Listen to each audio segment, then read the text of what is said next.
అంటే కూడా కాంగ్రెస్ పార్టీ నాయకులు పోటీ పడుతున్నారు. ఇక ఇన్ఫాక్ట్ నేతల్లో సైతం మాకే మంత్రి పదవి అంటే కూడా వారికే అంటూ కూడా ధీమాతో వ్యక్తం చేస్తున్న పరిస్థితి. సీఎం రేవంత్ ప్రస్తుతం ఢిల్లీ పర్యటనలో ఉన్నారు ఆయన.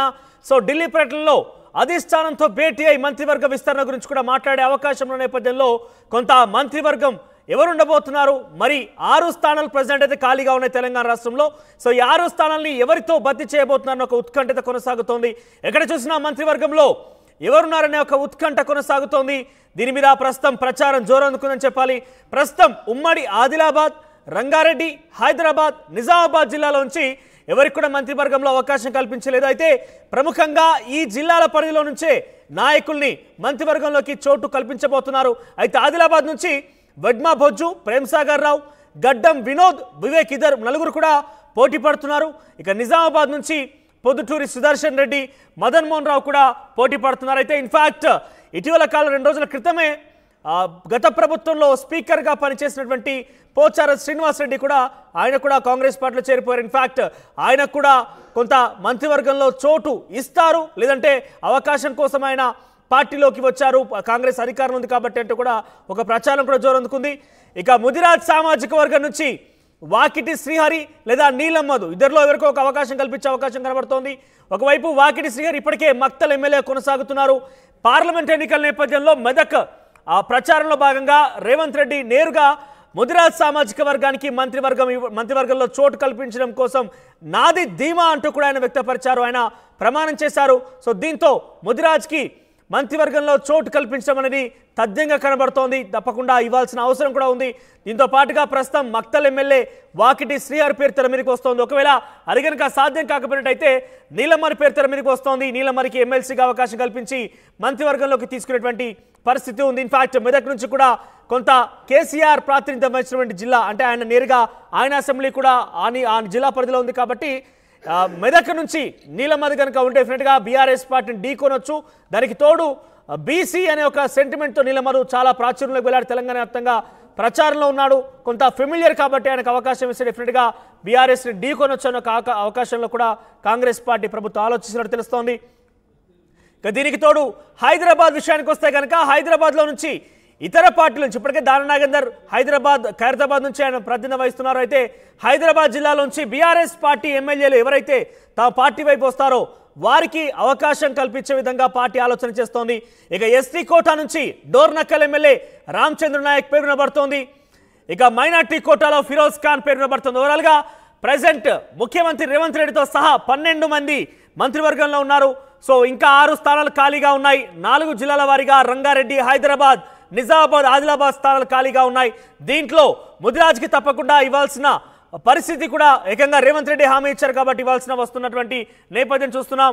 సో మరి హైదరాబాద్లో ముఖ్యంగా బీఆర్ఎస్ పార్టీ ఎమ్మెల్యేలు తమ పార్టీలోకి ఎవరైతే వస్తారో వారికి అవకాశం కల్పించబోతున్నారని ఒక ప్రచారం కూడా జోరందుకుంది. మాట్లాడదాం ఇదే అంశానికి సంబంధించిన ప్రతినిధి మధు లైవ్లో సిద్ధంగా ఉన్నారు. మధు, సో ఇన్ఫాక్ట్ తెలంగాణకు సంబంధించిన మంత్రివర్గ విస్తరణ విషయంలో మరోసారి ప్రచారం జోరందుకుంది. 4 జిల్లాల వారీగా ఇంతవరకు అక్కడ 0 ఎవరికి కూడా అవకాశం కల్పించలేదు మంత్రివర్గంలోకి. కేవలం ఉన్న స్థానాలు 6 మాత్రమే. హామీలేమో చాలా వరకు ముఖ్యమంత్రి రేవంత్ రెడ్డి ఇచ్చారు, జిల్లాలు కవర్ చేయాల్సిన అవసరం ఉంటుంది. ఆ క్యాస్ట్ ఈక్వేషన్ ప్రకారం కూడా హామీలు అమలు చేయాల్సిన అవసరం ఉన్న నేపథ్యంలో ఎవరికి చోటు దక్కే అవకాశం ఉంది, ఏంటి అప్డేట్స్ ఏంటి? నిజంగా కూడా ఎందుకంటే దాదాపు 7 నెలలు 8 నెలలు కావస్తూ ఉంది తెలంగాణలో కాంగ్రెస్ ప్రభుత్వం అధికారంలోకి వచ్చి. క్యాబినెట్ ఎక్స్పాన్షన్కి సంబంధించి చర్చ కొనసాగుతూనే ఉంది. పార్లమెంట్ ఎన్నికల తర్వాత ఇమీడియట్గా ఉంటుందని. సో పార్లమెంట్ ఎన్నికలు అయిపోయాయి, ఫలితాలు వచ్చాయి. ఇంకా కాస్త దీనికి సంబంధించినటువంటి ఆసక్తి రేకిస్తూ ఉంది. ఆశాభావులు ఎక్కువైపోతూ ఉన్నారు. రోజు రోజుకు మంత్రివర్గంలో స్థానాన్ని ఆశిస్తున్నటువంటి వారు. ముఖ్యంగా ప్రస్తుతం ఇప్పటికీ ముఖ్యమంత్రితో కలిపి ఉన్నటువంటి మంత్రివర్గంతో పాటు ఇంకొక 6గురికి కొత్త వారికి అవకాశం ఉంది కాబట్టి దాంట్లో ప్రాతినిధ్యం లేనటువంటి జిల్లాలను కనుక తీసుకుంటే ఒకటి నిజామాబాద్ తర్వాత ఉమ్మడి ఆదిలాబాద్ జిల్లా, ఇక్కడ తర్వాత ఉమ్మడి రంగారెడ్డి హైదరాబాద్ జిల్లా నుంచి ప్రాతినిధ్యం లేదు. ఇక్కడ నుంచి అవకాశం కల్పించడానికి ఈక్వేషన్ వైజ్గా పార్టీ భావిస్తూ ఉంది. దాంట్లో భాగంగా ఈరోజు రేవంత్ రెడ్డి ఢిల్లీ వెళ్ళారు. ఢిల్లీ పెద్దలతో దీనికి సంబంధించి క్లారిటీ తీసుకోనున్నారు. ఎవరికి మంత్రివర్గంలో అవకాశం ఇవ్వాలనేటువంటిది తీవ్రమైనటువంటి కసరత్తు కొనసాగుతూ ఉంది. మొత్తం సామాజిక వర్గాల వారీగా ఈక్వేషన్, దాంతోపాటు ఇంకా జిల్లాల వారీగా ఎవరికి అవకాశం కల్పిస్తే బాగుంటుంది, అన్ని అంశాలను పరిగణలోకి తీసుకుంటున్నారు. ఒకటి ఆదిలాబాద్ జిల్లా నుంచి మొదలు పెడితే మొట్టమొదటిసారిగా ఎమ్మెల్యే అయినటువంటి అత్యంత సామాన్యమైనటువంటి కుటుంబం నుంచి వచ్చినటువంటి ఎడ్మా బొజ్జుకి అవకాశం ఇస్తే ఎలా ఉంటుంది అనేటువంటిది పార్టీ ఆలోచన చేస్తూ ఉంది. ఒకవేళ ఆయనకు అవకాశం కల్పిస్తే మరొకరికి టికెట్ కట్టే అవకాశం ఉంది, మరొక సీనియర్కి అక్కడ ఆదిలాబాద్లో. ఎందుకంటే సీనియర్ నేతలుగా పేరున్నటువంటి వివేక్, ప్రేమ్ సాగర్ రావు ఇద్దరు కూడా క్యాబినెట్ బెర్త్ ఆశిస్తున్నారు. ఒకవేళ ఎడ్మా బొజ్జకు అవకాశం కనిపిస్తే కనుక ఇద్దరిలో ఒకరు అవకాశం కోల్పోవాల్సినటువంటి పరిస్థితి ఉంటుంది. అక్కడ ప్రేమ్ సాగర్ రావు వెలమ సామాజిక వర్గం నుంచి ఆయన చాలా సీనియర్ నాయకులు, ఆయన క్యాబినెట్ బెర్త్ ఆశిస్తున్నారు. కాస్త ఆయన అలిగి ఉన్నారు పార్టీ మీద, కొన్ని రోజుల నుంచి పార్టీ నేతలతో టచ్లో లేరు, పెద్దగా పార్టీ కార్యక్రమాల్లో పాల్గొనట్లేదు, గాంధీ భవన్ కూడా రావట్లేదు, ఎలాంటి కార్యక్రమాల్లో పెద్ద యాక్టివిటీగా కనిపించట్లేదు. సో క్యాబినెట్ బెర్త్ ఇస్తేనే ఆయన యాక్టివ్ అయ్యేటువంటి అవకాశం ఉందనేది కనిపిస్తూ ఉంది. అలాగే వివేక్ కోరుతా ఉన్నారు, ఆయన మాకు ఇస్తే నేను ఖచ్చితంగా ఆ నియోజకవర్గానికి సంబంధించినటువంటి పార్టీ పటిష్టం కోసం మరింత కృషి చేస్తాను ఆయన మెన్షన్ చేస్తూ ఉన్నారు. కానీ ఏఐసిసి అధిష్టానం ఆలోచన వేరే ఉన్నట్టుగా తెలుస్తుంది. అత్యంత సామాన్య కుటుంబం నుంచి ఎదిగినటువంటి ఎమ్మెల్యే అయినటువంటి ఎడ్మా బొజ్జకి టికెట్ క్యాబినెట్ బెర్త్ ఇవ్వాలనేటువంటిది నిర్ణయం తీసుకున్నట్టుగా తెలుస్తూ ఉంది. ఇక పక్కనే ఉన్నటువంటి నిజామాబాద్ జిల్లాకు వస్తే నిజామాబాద్లో పెద్ది సుదర్శన్ రెడ్డి టికెట్ ఆశిస్తూ ఉన్నారు. ఆయన దాదాపు ఆయన పేరు ఖరారైందంటూ వార్తలు వినిపిస్తున్నప్పటికీ కూడా వర్కింగ్ ప్రెసిడెంట్గా ఉన్నటువంటి మహేష్ గౌడ్ పేరు కూడా వినిపిస్తుంది, ప్రస్తుతం ఎమ్మెల్సీ. సో ఆయన పేరు పరిశీలనలో ఉంది. అదే నిజామాబాద్ జిల్లా నుంచి మరొక ఎమ్మెల్యే ప్రాతినిధ్యం వహిస్తున్నటువంటి ఎమ్మెల్యే మదన్ మోహన్ రావు, ఆయన కూడా వెలమ సామాజిక వర్గం. మదన్ మోహన్ రావుకి మొదటిసారి క్యాబినెట్లోనే అవకాశం ఉంటుంది అనేటువంటిది భారీగా ప్రచారం జరిగింది. కానీ ఆయనకు అవకాశం దక్కలేదు. ఈసారి సెకండ్ ఆయనకు అవకాశం ఉందనేటువంటిది పెద్ద ఎత్తున వార్తలు వినిపిస్తూ ఉన్నాయి. సో మదన్ మోహన్ రావుకు ఉన్నటువంటి కాంటాక్ట్స్తో కూడా ఆయన పెద్ద ఎత్తున ప్రయత్నాలు చేస్తూ ఉన్నారు. ఆయనను కూడా పరిశీలనలోకి తీసుకుంటుంది. అన్ని రకాలుగా కూడా ఆయనకున్నటువంటి విద్యార్హతలు కావచ్చు, ఎఫిషియన్సీ కావచ్చు, గతంలో టీపీసీసీకి పనిచేసినటువంటి సేవలను గుర్తించి ఆయనకు మదన్ మోహన్ రావుకి అవకాశం కల్పించాలనేటువంటి పరిస్థితి పైన కూడా కాంగ్రెస్ పార్టీ అధిష్టానం దృష్టి పెడతా ఉంది. ఇక మెదక్, ఉమ్మడి మెదక్ జిల్లాకు వస్తే అక్కడి నుంచి దామోదర రాజనరసింహ గతంలో డిప్యూటీ సీఎంగా పనిచేస్తారు, ఇప్పుడు ఆరోగ్య శాఖ మంత్రిగా ఆయనకు అవకాశం ఉంది. మెదక్ జిల్లా నుంచి ఈసారి మరొకరికి అవకాశం కల్పించాలనేటువంటి ప్రయత్నం ఏసీసీ అధిష్టానం దృష్టి పెట్టినట్టుగా తెలుస్తోంది. అందులో భాగంగా ఒకవేళ రీసెంట్గా ఎమ్మెల్యేగా గెలిచినటువంటి యువ ఎమ్మెల్యే మైనంపల్లి రోహిత్ పేరు వినిపిస్తూ ఉంది. ఆయన క్యాబినెట్ బెర్త్ కోసం ఆయన ఆలోచన పెట్టుకున్నారు. ఆయన ఆసక్తిగా ఎదురు చూస్తూ ఉన్నారు, అవకాశం దక్కుతుంది యువ ఎమ్మెల్యేలకు అనేటువంటిది. ఆయన ఈక్వేషన్ వేరుగా ఉంది. ఇక్కడ యూత్ కాంగ్రెస్ ప్రెసిడెంట్గా పనిచేసినటువంటి అనిల్ కుమార్ యాదవ్కి రాజ్యసభ ఇవ్వడము, ఎన్ఎస్యూఏ ప్రెసిడెంట్గా పనిచేసినటువంటి బల్మూరి వెంకట్కి ఎమ్మెల్సీ ఇవ్వడము. సో ఇవన్నీ యువకులను ప్రోత్సహిస్తూ ఉంది కాంగ్రెస్ పార్టీ. అందులో భాగంగా నాకు కూడా అవకాశం దక్కుతుంది పార్టీ నుంచి అనేటువంటి ఆయన ఒక ఆసక్తితో ఆయన ఎదురు చూస్తూ ఉన్నారు. ఇంకొకటి అదే జిల్లా నుంచి రీసెంట్గా మెదక్ ఎంపీగా పోటీ చేసి ఓడిపోయినటువంటి నీలం మధు రీసెంట్గా కూడా పార్లమెంట్ ఎన్నికల సందర్భంగా ముఖ్యమంత్రి రేవంత్ రెడ్డి ఒక స్టేట్మెంట్ చేశారు. ఖచ్చితంగా నీలం మధు ముదిరాజ్ కమ్యూనిటీ నుంచి ఒకరికి అవకాశం ఉంటుందని, సో ఎమ్మెల్సీ ఇచ్చి మంత్రివర్గంలోకి తీసుకునే అవకాశం ఉందనేది కూడా వ్యాఖ్య చేశారు.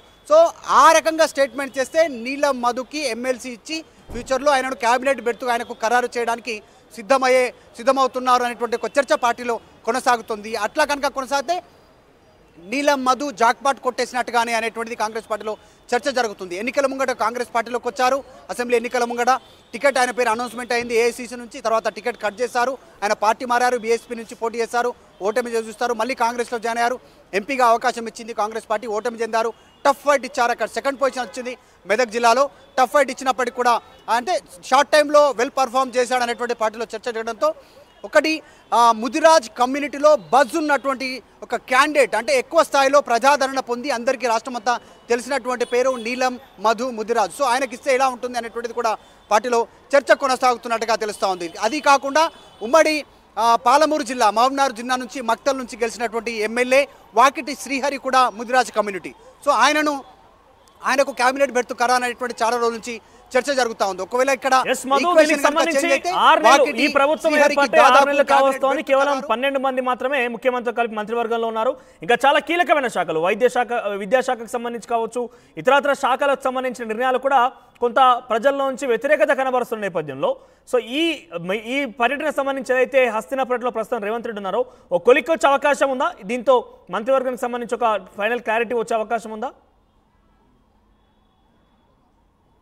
ఖచ్చితంగా ఇప్పుడు వాకిటి శ్రీహరికి క్యాబినెట్ బెర్త్ ఖరారు అంటున్నారు. ఒక ఉమ్మడి నల్గొండ జిల్లాకు వస్తే ఆల్రెడీ 2 మంత్రులు ఉన్నారు. అక్కడ నుంచి కోమటిరెడ్డి వెంకటరెడ్డి, ఉత్తమ్ కుమార్ రెడ్డి మంత్రివర్గం ఉన్నారు. కోమటిరెడ్డి రాజగోపాల్ రెడ్డి, కోమటిరెడ్డి బ్రదర్, ఆయన క్యాబినెట్ బెర్త్ ఆశిస్తున్నారు. డైరెక్ట్గా ఆయన నాకు హోంశాఖని ఇస్తే కేసీఆర్ను జైల్లో వేస్తానంటూ స్టేట్మెంట్ చేసి ఆయనకు హోమ్ మినిస్ట్రీ పైన ఇంట్రెస్ట్ ఉంది అనేటువంటిది ఆయన ఓపెన్గా చెప్పే ప్రయత్నం చేశారు కోమటిరెడ్డి రాజగోపాల్ రెడ్డి. ఇక్కడ మైనారిటీ కోటా కింద చూస్తే ఇక్కడ ఫిరోజ్ ఖాన్కి అవకాశం దక్కేటువంటి పరిస్థితి చాలా ఎక్కువగా కనిపిస్తూ ఉంది హైదరాబాద్ నుంచి. మరొకటి హైదరాబాద్ నుంచే ఇంకొకరికి అవకాశం అంటే ఇతర పార్టీల నుంచి జాయిన్ అయ్యేటువంటి ఎమ్మెల్యేకి అవకాశం ఉంటుందా, రీసెంట్గా గెలిచినటువంటి శ్రీ గణేష్కు కంటోన్మెంట్ నుంచి అవకాశం ఉంటుందా, లేదు అంటే రంగారెడ్డి జిల్లా నుంచి గెలిచినటువంటి ఏకైక కాంగ్రెస్ పార్టీ ఎమ్మెల్యే అక్కడ నుంచి మల్లెడ్డి రంగారెడ్డికి అవకాశం ఉంటుందా, ఇలా రకరకాల చర్చలు కొనసాగుతున్నప్పటికీ కూడా అత్యంత త్వరలోనే అత్యంత ప్రాధాన్యత అంశాలతో కూడుకొని ఈసారి క్యాబినెట్ బెర్త్ కూర్పు చేయనున్నారు. మిగిలిన 6 బెర్తులు ఇంకా పీసీసీ మార్పుకు సంబంధించినటువంటి విషయంలో కనుక ఇప్పుడున్నటువంటి మంత్రివర్గంలోని ఎవరైనా పీసీసీని ఆశిస్తే వారు ఆ పదవిని త్యాగం చేయాల్సి ఉంటుంది, మంత్రి పదవిని. సో ఆ మంత్రి పదవిని త్యాగం చేసి పీసీసీ కనుక తీసుకునే అవకాశం ఉంటే ఖచ్చితంగా ఇంకొకరికి అవకాశం దక్కేటువంటి అవకాశం ఉంటుంది. సో త్వరలోనే క్యాబినెట్ పూర్తి స్థాయిలో దీన్ని విస్తరణ చేసిన తర్వాత పాలన పైన పూర్తి స్థాయి దృష్టి పెట్టాలి అనేటువంటిది రేవంత్ రెడ్డి నిర్ణయంగా కనిపిస్తూ ఉంది. అందులో భాగంగానే ఏఐసీసీ అధిష్టానం నేతల పర్మిషన్ తీసుకోవడానికి ఢిల్లీ వెళ్లారు. పలు అభివృద్ధి కార్యక్రమాల కోసం, తర్వాత రాష్ట్రానికి రావాల్సిన నిధుల కోసం, ఇంకా పార్టీ చేరికలకు సంబంధించిన విషయాలతో పాటు ముఖ్యంగా క్యాబినెట్ పీసీసీ మార్పు పైన కూడా అధిష్టానం దగ్గర ఆయన పర్మిషన్ తీసుకున్నారు. రైట్ మధు, ఇక ఓవరాల్గా కాంగ్రెస్ పార్టీ ప్రభుత్వం ఏర్పాటై సుమారుగా 7 నెలలు పూర్తయింది సుమారుగా. సో 7 నెలల కాలం నుంచి కూడా 12 మంది మాత్రమే మంత్రివర్గంలో ఉన్నారు. ఓవరాల్గా మనకున్నటువంటి శాసనసభ సంఖ్యా ప్రకారంగా 18 మంది మంత్రివర్గంలో ఉండాలి. సో మరొక 6 స్థానాలు ఖాళీగా ఉన్నాయి. పూర్తిగా ఇంతవరకు అసలు ఎటువంటి ప్రాతినిధ్యం వహించినటువంటి జిల్లాలుగా సుమారుగా 4 జిల్లాలు ఉన్నాయి. అక్కడి నుంచి ఒక్కరికి కూడా మంత్రివర్గంలో చోటు కల్పించలేదు. సో 4 జిల్లాలు కనుక పరిశీలిస్తే ఆదిలాబాద్, ఉమ్మడి నిజామాబాద్, ఉమ్మడి హైదరాబాద్, ఉమ్మడి రంగారెడ్డి జిల్లాలు ఉన్నాయి. సో దీంట్లో ప్రతి జిల్లా నుంచి కూడా డెఫినెట్గా ఒకరికి అవకాశం కల్పించాల్సిందే. దీనికి తోడు ముదిరాజ్ సామాజిక వర్గానికి సంబంధించి కూడా పార్లమెంట్ ఎన్నికల నేపథ్యంలో రేవంత్ రెడ్డి చాలా పక్కాగా హామీ ఇచ్చారు. ముదిరాజ్ సామాజిక వర్గానికి డెఫినెట్గా మంత్రివర్గంలో చోటు కల్పిస్తామని హామీ ఇచ్చారు.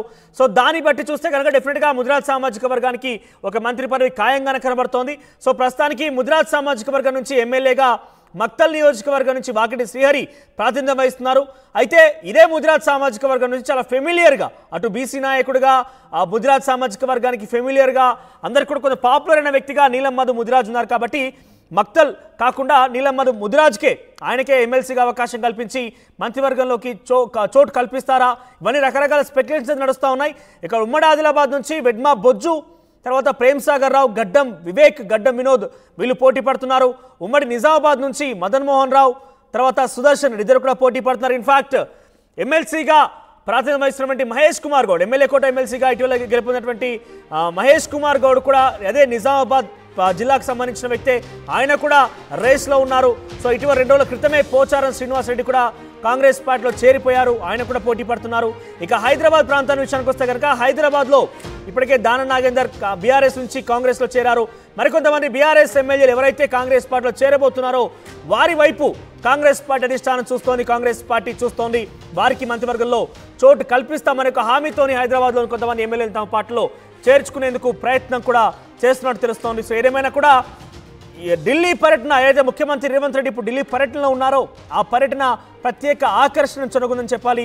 ఎక్కడ చూసినా ఒక పెద్ద ఎత్తున ప్రచారం జోరందుకుంది మంత్రివర్గ విస్తరణ విషయంలోనే అంటూ మనం తాజాగా చూస్తా ఉన్నాం. ఏదేమైనా కూడా మంత్రివర్గ విస్తరణ త్వరలో ఉండబోతుందని చాలా స్పష్టంగా అర్థమవుతోంది.